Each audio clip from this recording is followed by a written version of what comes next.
आप सभी लोगों का स्वागत है फिर से एक बार इधर क्रिक जोन में। आशा करता हूँ सभी लोग सही सलामत होंगे। तो चलिए शुरू करते हैं आज का वीडियो, जहां पे पहला मुकाबला आज से आगाज हो चुका है SF20 2025 का तीसरे संस्करण का, जहां पे डिफेंडिंग चैंपियन सनराइजर्स ईस्टर्न के बनाम MI कैपटाउन के बीच ये मुकाबला था। और MI कैपटाउन कुछ अलग ही अंदाज में इस मैच में उतरा। हालांकि टॉस ईस्टर्न केप ने जीता।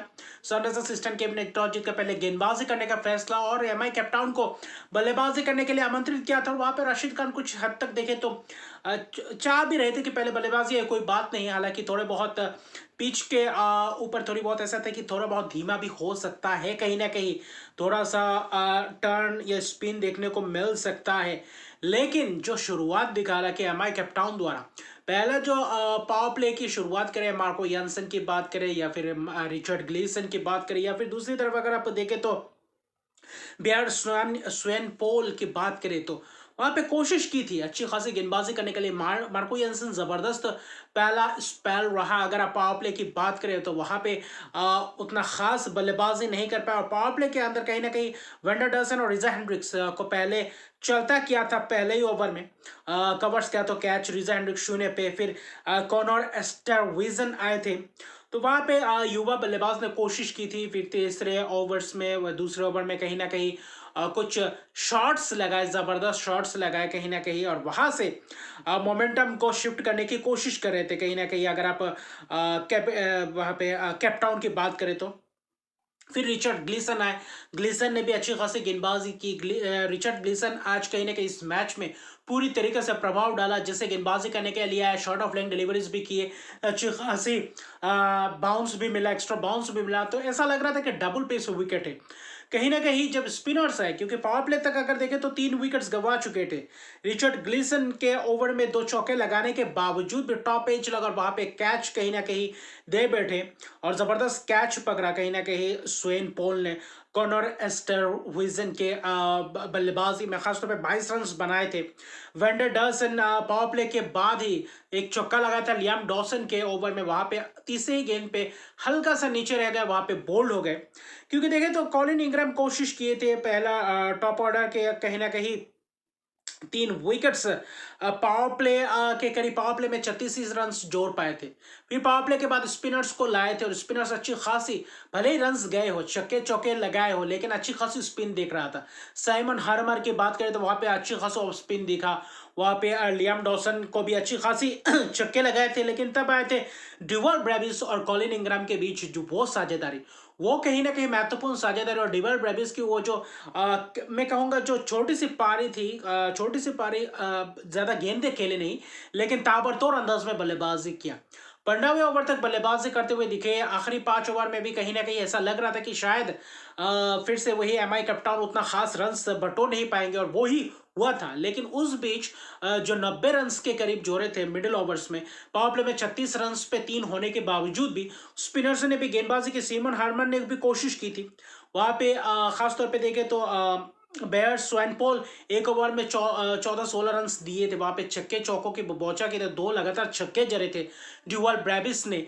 ड्यूवल ब्रेविस हर ओवर्स में छक्के लगाने की कोशिश कर रहे थे मिड विकेट के ऊपर से। वहां पे कॉलिन इंग्रैम ने भी एक जबरदस्त छक्के लगाया लॉन्ग ऑन के ऊपर से। वहां पे जबरदस्त शॉट्स दिख रहे थे। इंग्राम कोशिश कर रहे थे छोटी सी पारी को लंबे पारी में तब्दील करने के लिए और साझेदारी को एक बड़ा साझेदारी बनाने के लिए, लेकिन वहां पे डिवल ब्रेविस की जो 57 रन की पारी, 29 गेंदों में 6 छक्के और 2 चौके लगाए, कहीं ना कहीं वहां पे पूरी तरीके से MI कैपटाउन को वापसी करवा गए। और उस पार्टनरशिप 67 रन की पार्टनरशिप ने उस बीच, और वही क्योंकि 15वें ओवर में यंसन को लाए थे और यंसन ने आकर ही विकेट चटका कर दिए थे। डिवल ब्रेविस का ही विकेट चटकाया था और कहीं ना कहीं वहां पे कैच दे बैठे, वहां पे छक्का मारने की कोशिश, नो लुकिंग शॉट में ही वहां पे कोशिश किया था। और वहां पे कहीं ना कहीं जबरदस्त कैच दे बैठे वहां पे। और वहां पे जब डिवल ब्रेविस का विकेट गया, वहां पे छक्का लगाया था, और वहां पे मार्को यानसन के ओवर में डिवल ब्रेविस का ब्रेक तो बहुत ही महत्वपूर्ण था। उसके बाद साझेदारी फिर से वही पनपती हुई दिखाई नहीं दी। इनग्राम का विकेट गया, फिर वहां पे देखे तो इनग्राम को चलता किया, खासतौर पे देखे तो स्वैन पोल ने। स्वेन पॉल ने उसके बाद लगातार 2-3 ओवर्स में 2-3 विकेट चटकाए। जॉर्ज लिंडे कोशिश कर रहे थे, अजमतुल्लाह उमरज़ाई चक्का लगाने की कोशिश में चलते बने। तो आखिरी जो 5 ओवर था वहाँ पे अच्छी खासी कोशिश की थी। वहाँ पे देखें तो साइमन हार्मन ने गेंदबाजी की, वहाँ पे ख़ासतौर पे रिचर्ड ग्लीसन, और आखिरी ओवर जो था कहीं ना कहीं मार्को यानसन 19वें ओवर तक अच्छा खासा चल गया था, 151 रन बना चुके थे। जो आखिरी ओवर में जो प्रहार किया कहीं ना कहीं डेलानो पोर्टगेटर ने, वहां से मोमेंटम पूरी तरीके से शिफ्ट कर गया एमआई कैपटाउन।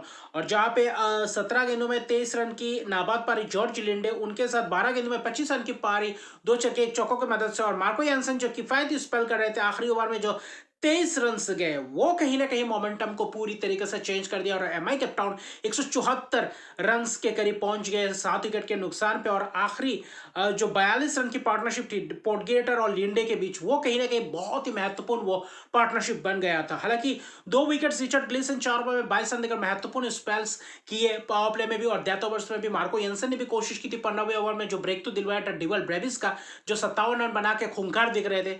लेकिन कहीं ना कहीं वहां पे एक ही ओवर ने पूरी तरीके से काया पलट कर दिया, और वहां पे 174 रन, उतना 175 रन का लक्ष्य उतना आसान नहीं था सनराइजर्स ईस्टर्न केप के लिए। और जो शुरुआती क्षण था जैक क्रॉली, हालांकि ट्रेंट बोल्ट पहला मुकाबला खेल रहे थे ऐसे 20 का मुकाबला, और एमआई कैपटाउन का शुरुआत पहले ही ओवर में 11 रन आए थे। दूसरे ओवर में अजमतुल्लाह उमरज़ाई वहां से कहीं ना कहीं अच्छी खासी लाइन लेंथ को पकड़ कर रखा, और तीसरे ओवर में जो ट्रेंट बोल्ट है वहां पे मेडन ओवर और 2 विकेट चटका, एक जैक क्रॉली का राउंड 2 विकेट आकर जबरदस्त अंदाज में बोल्ड किया। फिर वहां पे देखे तो टॉम एबल को कॉट एंड बॉल जबरदस्त अंदाज में यॉर्कर लेन डिलीवरी वहां पे चिपकाने गया, वहां पे हल्का सा उड़ गया, और वहां पे जबरदस्त एक 100 कैच ट्रेंट बोल्ट द्वारा, शानदार रिफ्लेक्स, 2 गेंदों में 2 विकेट्स, मेडन डबल विकेट वो लिया। और वहां से एमआई कैपटाउन ने फिर से एक और बार वापसी करना शुरू किया गेंदबाजी में। वहां पे लगातार 3 ओवर्स करवाए ट्रेंट बोल्ट से, 2 ओवर्स करवाए आपके खासतौर पे देखे तो अजमतुल्लाह उमरज़ाई किफायती स्पेल करके गए।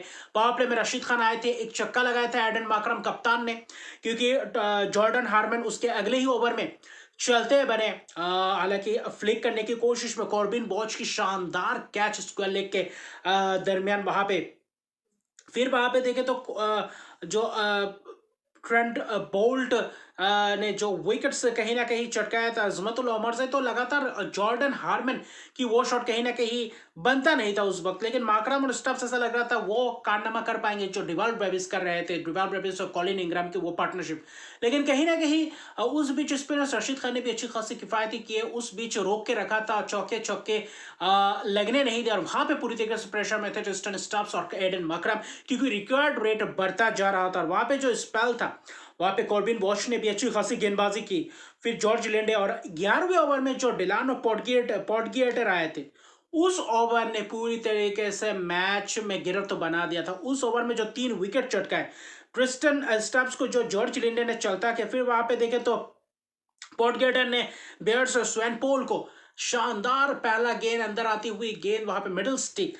फिर वहां पे देखे जो डेविड बेडिंगहम मैक्रॉस खेलने गए टॉप एज, वहां पे कैच। फिर एडन माकरम का विकेट हल्का सा आउटसाइड ऑफ से एंगल से अंदर आता हुआ, और वहां पे एज, और वहां पे जबरदस्त कैच पकड़ा कीपर ने, और एक ओवर में 3 विकेट्स पोर्टगेटर द्वारा, जो कि छठा गेंदबाजी का ऑप्शन था, और आकर एक जबरदस्त प्रदर्शन कर बल्लेबाजी में वो केमियो पारी, उसके साथ साथ 4 विकेट्स पंजा खोला इस मैच में, और पहले ओवर में आकर 3 विकेट चटकाना, वहां से मैच पूरी तरीके से मोमेंटम ले गया, वहां से मैच पूरी तरीके से गिरफ्त में था एमआई कैपटाउन के। उसके बाद औपचारिकता ही था, बाद में देखे तो लियाम डॉसन और मार्को यानसन कोशिश करे थे, लेकिन फिर लियाम डॉसन को चलता किया, बोल्ड किया एंगल से, वहां पे बैट और पैड में लगा, और वहां पे बोल्ड हो गए। फिर मार्को यानसन को एक रन आउट, और बाद में बस औपचारिकता ही था। आखिर में 15 ओवर में 77 रन बनाए 10 विकेट के नुकसान पर पंजा खोला डेलानो पोर्टगेटर ने। 3 over 10 run 5 wicket. George Linde 2 over 8 run 1 wicket. जबरदस्त कैच कॉर्बिन बॉच, जबरदस्त स्पेल गेंदबाजी में।